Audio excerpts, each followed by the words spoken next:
Hello everyone, I am Ved Mitrar, your English teacher. In this video, we'll discuss about reported speech, the unit number 7. Here is also, and in our book, this is also same there.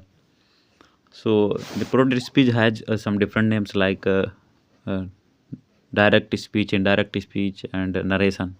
So, mostly we can uh, call it by 3 names. Okay, so here are some questions. If you are interested to write down, you can write down. These are the solved question, solve किए हुए हैं, उनको आप लिख सकते हैं, practice कर सकते हैं. So if you want to ignore it, ignore कर सकते हैं, there is no issue. So पहली बात तो ये है कि व्हाट इज़ द रीज़न हम लोग रिपोर्टर स्पीच मतलब पर्पज़ क्या है, इसको क्यों यूज करते हैं. तो हम लोग इसको यूज करते हैं कि व्हाट बी आर सेइंग, मतलब हम वो कह रहे होते हैं व्हाट अदर पीपल से, मतलब जो किसी ने कहा होता है उसको कहते हैं. तो उस चीज़ को डिस्क्राइब करने के लिए we use reported speech. Okay, so now here are the more examples. इनको भी सॉल्व कर सकते हैं. You can write down in your notebooks. लिखा है जैसे he said comment I am busy now. So these are the solve question. इनको practice करें, इनको लिख सकते हैं नोटबुक्स में. बात करते हैं यहाँ पर नेक्स्ट सेंटेंसेस जो डायरेक्ट स्पीच में होते हैं हमारे पास. दे हैव 2 पार्ट्स, उनके 2 पार्ट होते हैं. एक को अलग किया जाता है कॉमा के साथ में, जो कि रिपोर्टिंग वर्ब के नाम से जानी जाती है, और दूसरे को क्लोज करके इनवर्ट कामाज में रखा जाता है. वो हमारी रिपोर्टेड स्पीच होती है. हमें पता होना चाहिए, पता भी है आप लोगों को.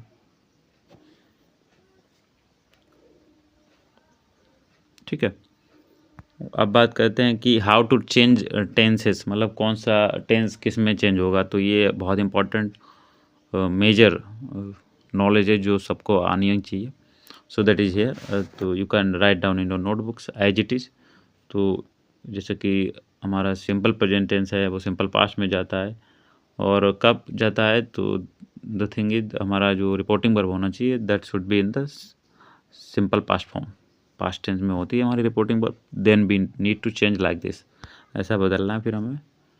ये देख लीजिएगा, प्रेजेंट कॉन्टिन्यूस पास्ट कॉन्टिन्यूस में, प्रेजेंट परफेक्ट पास्ट परफेक्ट में, और सिंपल पास्ट को पास्ट परफेक्ट में, और पास्ट कॉन्टिन्यूस को पास्ट परफेक्ट कॉन्टिन्यूस में. बिल अगर मिलेगा तो हमें वुड करना है, सेल मिलेगा शुड करना है, कैन मिलेगा तो कुड करना है, और मे मिलेगा तो माइट करना है. बिल मिलेगा फिर वुड, या सेल मिले तो शुड, कैन मिले तो कुड, और मे हैव वर्ब की थर्ड फॉर्म मिले तो माइट हैव वर्ब की थर्ड फॉर्म लगानी है. ठीक है, हैज़ टू और हैव टू मिलेगा तो हैड टू वर्ब की फर्स्ट फॉर्म करनी है. डज नॉट डू नॉट मिलता है वर्ब की फर्स्ट फॉर्म के साथ में, नेगेटिव होगा ये, तो डिड नॉट के साथ वर्ब की फर्स्ट फॉर्म लगाना है. और अगर मस्ट मिल जाए तो हैड टू कर देना है. बाद बाकी अगर वुड शुड कुड माइट मिलता है तो need not to change at all, इनको बदलना ही नहीं है, no change. Had plus verb की थर्ड फॉर्म मिलती है तो नो चेंज. और had better, ought to, use to तो नो चेंज. यूनिवर्सल ट्रूथ है तो वो तो किसी कंडीशन में ही नहीं चेंज होगा, चाहे रिपोर्टिंग वर्ब प्रेजेंट में हो, चाहे रिपोर्टिंग वर्ब पास्ट में हो, चाहे रिपोर्टिंग वर्ब फ्यूचर में हो. ओके, सो कुछ यहाँ पर एडवर्बियल चेंजेज हैं, ये देख लीजिए, जिनको हम लोग कह सकते हैं टाइम शोइंग वर्ड्स, जो कि दिस का दैट, दीज का दोज, हेयर देयर, टुडे का दैट डे, नाउ का या जस्ट का देन, दस का सो, हैंस का देंस, और टुमारो का द फॉलोइंग डे या द नेक्स्ट डे. स्टरडे को हम लोग चेंज करेंगे द प्रीवियस डे या द डे बिफोर में, और नेक्स्ट डे या नेक्स्ट वीक या नेक्स्ट मंथ को द फॉलोइंग डे या द फॉलोइंग वीक या द फॉलोइंग मंथ में चेंज करेंगे. द डे बिफोर स्टडी लिखा है तो लिखेंगे 2 days एगो, और लास्ट वीक या लास्ट मंथ या लास्ट ईयर दिया गया है तो बोलेंगे द वीक या the month the year before, ऐसे लिखना है. एगो का बिफोर में चेंज करना है. Now here some more. Hither अगर मिलेगा तो टिथर बोलना है इसको, और टू नाइट कर दैट नाइट, और कम का गो चेंज करना है. यहाँ पर ये पर्सन चेंजेस का फार्मूला है, जिसे सन फार्मूला भी कहते हैं. जैसे फर्स्ट पर्सन आई भी होता है तो इसको हम लोग सब्जेक्ट से चेंज करते हैं, और यू सेकंड पर्सन होता है उसको ऑब्जेक्ट से चेंज करते हैं, और थर्ड पर्सन होता है वो चेंज नहीं होता. फिलहाल में उसको चेंजेस किस किस कैटेगरी में किया जाता है दैट इज़ गिवन हियर. लिख लीजिएगा, कहीं ना कहीं तो ग्रामर में काम आएगी. अब आती हैं रिपोर्टिंग वर्ब्स और ज्वाइनिंग वर्ड्स चेंजेस कैसे कैसे करने हैं. जैसे हमारी स्टेटमेंट कोई रिपोर्टेड स्पीच में दी गई है, जैसे कोई अफर्मेटिव सेंटेंस दिया गया है, तो मतलब टोल्ड उसमें लिखा है या सैड लिखा है, तो फिर हमें उसको ज्वाइनिंग करना है दैट से. और अगर कोई इंटेरोगेटिव सेंटेंस है, रिक्वेस्ट है, तो आस्क में या रिक्वेस्टेड में चेंज करना है. ठीक है, और टू नॉट में. कमांड दी गई तो टोल्ड या सैड या ऑर्डर्ड या कमांडेड में चेंज करना है, टू या फिर नॉट टू से ऐड करना पड़ेगा। यस या नो क्वेश्चंस हो टाइप 1 इंटेरोगेटिव तो हमें इफ़ या वेदर में चेंज करना है, इन्वर्ट कामास को रिमूव करके याद रखना है। और फिर डब्ल्यूएच फैमिली से अगर होगा तो आस्क्ड या इंक्वायर्ड या क्वेश्चन में चेंज करेंगे हम लोग, और फिर डब्ल्यूएच वर्ड से उसको ऐड करना पड़ेगा। एक्सक्लेमेशन मार्क हो तो आस्क्ड या एक्सक्लेम्ड में, फिर दैट या डब्ल्यूएच वर्ड दिए गए होंगे तो उनको उसी से ऐड कर लेंगे। ऑब्जेक्टिव सेंटेंस में हम लोग बिस्ट या ब्लेस्ड या कर्स्ड में चेंज करेंगे। बिस्ट कब चेंज करेंगे, जब कोई किसी चीज़ को बिस किया होगा, कुछ इच्छा, कुछ बर्थडे, इस तरीके से बिस किया होगा किसी को, गुड लक वगैरह।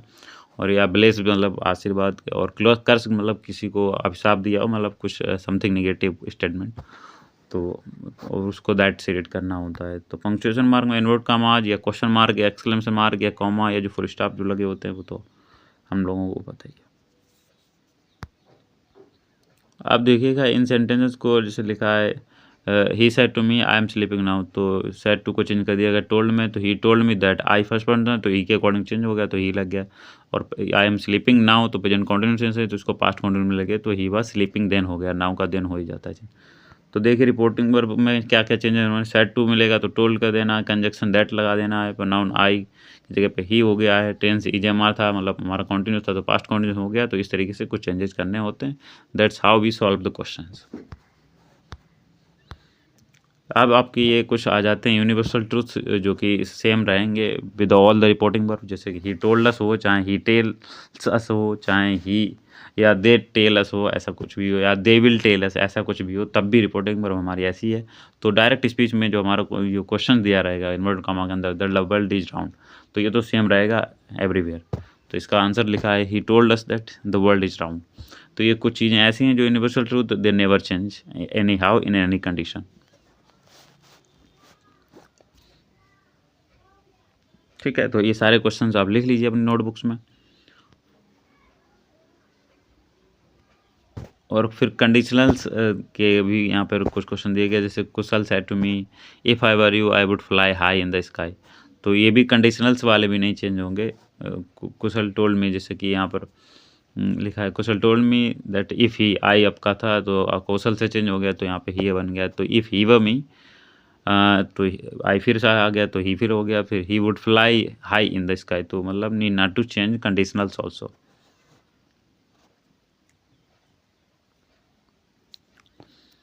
गगन साइड नेक्स्ट वाले में दिया गया कंडीशनल टबन वाला, Gagan said if you request him he may solve your problem, तो Gagan said that if you requested, मतलब ये कंडीशनल वन आपको चेंज करना है, कंडीशनल सेकेंड थर्ड नहीं चेंज करना है। तो इफ़ यू रिक्वेस्टेड हिम तो he might solve my problem, तो हिम का स्पेलिंग इसमें गलत लिखा है HIM, that is you need to correct yourself. अब देखिएगा असर्टिव सेंटेंसेस में if the reporting verb said to, said to, asked, अगर पास्ट टेंस में हो तो स्पीच हमारी ऐसे चेंजेज होनी है। तो Peter said I work in the garden, तो Peter said that he worked in the garden हो गया। Peter said I am working in the garden now, तो Peter said that he was working in the garden then. तो ये सारे कुछ question दिए गए, इनको अच्छे से लिखिएगा अपनी नोटबुक में। Then you will have proper understanding कैसे क्वेश्चन सॉल्व किए जाते हैं कैसे नहीं। तो हम लोग क्लासेस में तो करेंगे ही करेंगे इन डिटेल कि किस क्वेश्चन में कहाँ से कहाँ कैसे हो रहा है एक एक बार। Now the thing is here, जो हमारी वर्ब टेंस जो remain same in the reported speech, the reporting verb introductory verb is present या फ्यूचर, मतलब हमारी रिपोर्टिंग वर्ब प्रेजेंट या फ्यूचर में होती तो सेम रहती है, आपको पता है। केवल पास्ट टेंस में रिपोर्टिंग वर्ब हो then we need to change the tenses of the reported speech, जो इन्वर्टेड कामा के अंदर रहता है सेंटेंस उसको चेंज करना होता है, उसी को रिपोर्टेड स्पीच कहा जाता है। उसमें चेंजेस जब होंगे जब हमारी रिपोर्टिंग वर्ब जो कामा कामा बाहर लिखा होता है उसको हम रिपोर्टिंग वर्ब कहते हैं, वो पास्ट टेंस में होनी चाहिए, जैसे सैड लिखा होना चाहिए मतलब सेकेंड फॉर्म होनी चाहिए, तो वहाँ पर आप चेंजेस करना है। तो प्रेजेंट टेंस में होगा, फ्यूचर में तो करना नहीं। लिखा है Kiran says that the house is ready for settlement, तो किरण सेज और इन्वर्ट कामा जो हटाने हैं हर कंडीशन में, तो Kiran says that the house is ready for settlement. तो Ram will say comment comma I will call you, तो Ram will say that he will call me, केवल प्रोनाउन चेंज करने हैं, आई का आपका राम के अकॉर्डिंग ही हो गया बस। और यू क्योंकि उसने किसी को बुलाया तो वो मुझे बुलाया तो मी कर दिया इसमें। तो एलन सेड ये क्वेश्चन दिए गए। मॉडल वर्ब्स का देख लीजिए, इनको भी जरूर लिख लीजिएगा अपने नोटबुक्स में। तो he said comma comma I can drive an auto, तो he said that he could drive an auto. तो इस तरीके सॉल्व करने हैं, सारे क्वेश्चन लिख लीजिए, you will have proper understanding. Interrogative sentences जरूर देख लीजिए, आस्क्ड हो या सेड टू हो या सेड हो, तो आस्क्ड वाला मतलब इंटेरोगेटिव में आस्क में चेंज हो गया, या उसको इंक्वायर्ड ऑफ में चेंज कर सकते हैं, क्वेश्चन में या इंटेरोगेटेड में या वांटेड टू नो में भी चेंज किया जा सकता है। तो लिखा he said comma do you speak English, तो he asked me if I spoke English. और याद रखिएगा इंटेरोगेटिव सेंटेंसेस में आपकी जैसे ही हेल्पिंग वर्ब बढ़ती है वहाँ पे इफ़ या वेदर लगाना होता है, और जो हमारा सब्जेक्ट यू लिखा है वो चेंज करके तुरंत हमें अफर्मेटिव सेंटेंस लगाना होता है, फिर वहाँ पे हमें इंटेरोगेटिव की तरह सॉल्व नहीं करना होता है। तो जैसे लिखा है ही आस्क्ड मी इफ़ लगा दिया हमने, और यू के अकॉर्डिंग ही को मतलब उसने मुझसे पूछा तो आई कर दिया, और आई के बाद में हमने तुरंत टेंस बदल दिया, क्योंकि डू यू स्पीक इंग्लिश अपना प्रेजेंट डिफरेंट टेंस है तो इसको पास्ट मिनट में ले जाएंगे, तो सेकंड फॉर्म लगानी है, तो इफ़ आई स्पोक इंग्लिश हो गया। So here are many examples more, इनको अच्छे से देखिए, पास कर लीजिए, रोक लीजिए वीडियोस, और फिर इनको नोट्स बनाइए।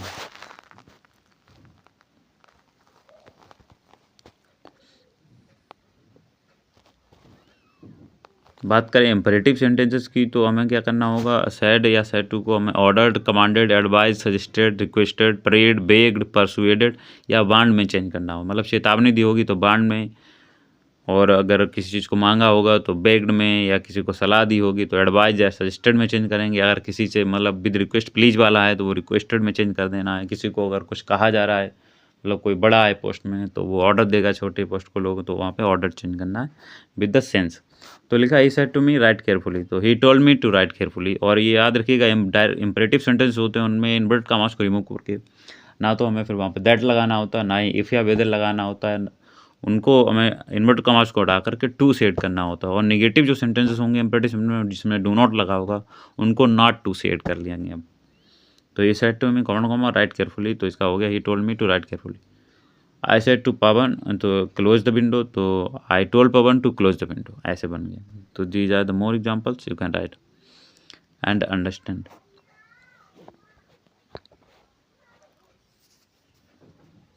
बात करें ऑप्टेटिव सेंटेंस की, तो सैड या सैड टू हमारा मिलेगा, तो उसको चयन करना है परेड में, ब्लेस्ड में, या बिस्ट में, या बेड में।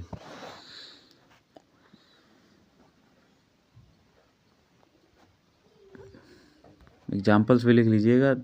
एक्सक्लेमेटरी सेंटेंसेस को देखना है तो उसको क्राइड, एक्सक्लेम्ड, अपलाइडेड या कॉन्फेस्ड या बेड में चेंज करना है। और होप्स और इंटेंशंस और प्रोमिसेस को भी चेंज करना है, तो प्रोमिस्ड, होप्ड और थ्रेटन्ड हो जाएगा जब किसी को कोई धमकी दी गई होगी, इस तरीके का कुछ सेंटेंस मिलेगा हमें रिपोर्टेड स्पीच में। तो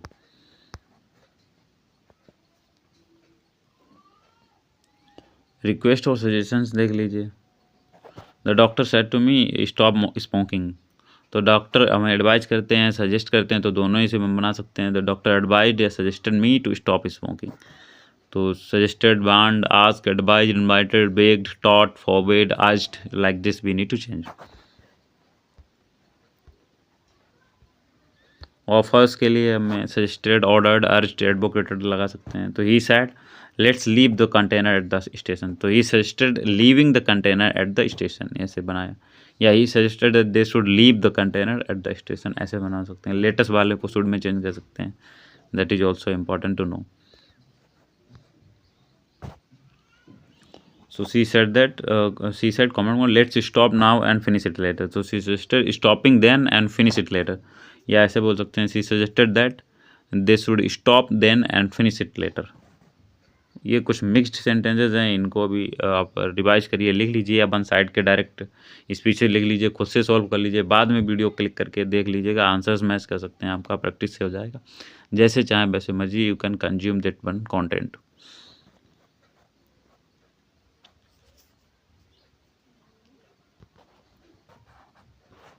ये कुछ गलतियां हैं जो हमें नहीं करनी है, ध्यान रखिएगा। जैसे लिखा he said comma the sun gives us light, तो he said that the sun gave us, मतलब पहले उनका पास्ट में कर दिया, गिव्स का गेव कर दिया, तो चेंज कर दिया, तो ऐसा नहीं करना है, because this is the universal truth one. तो याद रखना है, ये सारे सेम रखने हैं। अब जिन लोगों को बहुत ज़्यादा इंटरेस्ट, दो जो feel interested to solve these kind of questions and study more and more, तो ये कुछ क्वेश्चन दिए गए, इनको आप लिख लीजिए, अपना बनाइएगा sentences and we can match in the classrooms also. अगर आप यहीं पे मैच करवाना चाहते हैं, आंसर चेक करवाना चाहते हैं, जानना चाहते हैं योर आंसर इज करेक्ट और नॉट, तो कमेंट करिएगा, I will reply over there. ये कुछ और क्वेश्चंस हैं।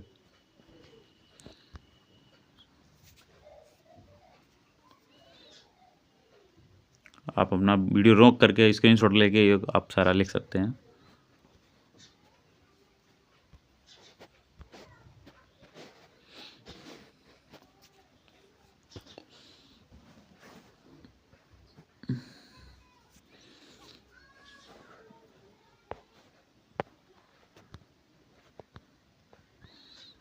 ये कुछ सेंटेंसेस और हैं, बहुत ज़्यादा वर्क हो जाएगा I think so, but you can consume in months.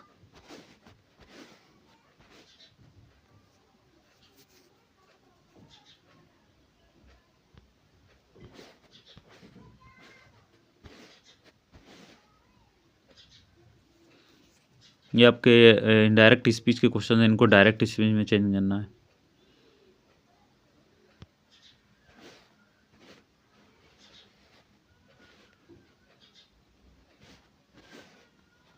ठीक है, तो this was the video for this one Sunday, particular Sunday. Consume and use it well. Hope this video you like, and if you like, then please share to your friends. Thank you so much.